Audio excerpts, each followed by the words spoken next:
थाना अरोल क्षेत्रांतर्गत कल दिनांक 8 फरवरी को हुई एक दुर्भाग्यपूर्ण सड़क दुर्घटना में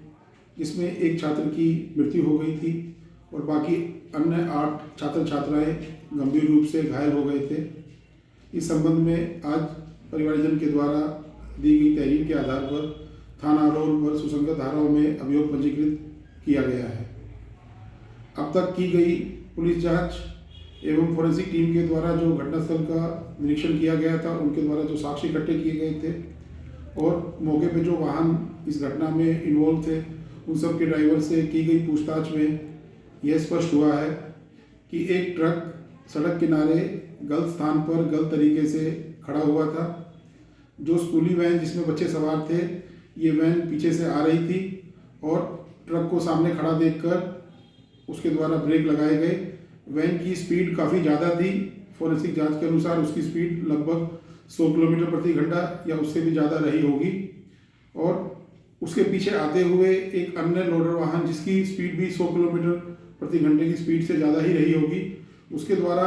वैन के पिछले हिस्से पे टक्कर मारी गई, जिसके कारण जो वैन जो ब्रेक लगा रही थी वो जाके ट्रक के अंदर भिड़ गई और उसमें सवार सभी बच्चे गंभीर रूप से घायल हो गए।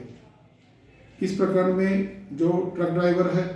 जो वैन का जो ड्राइवर है और जो लोडर का ड्राइवर है, इन तीनों को पुलिस के द्वारा तत्समय ही तत्काल हिरासत में ले लिया गया था।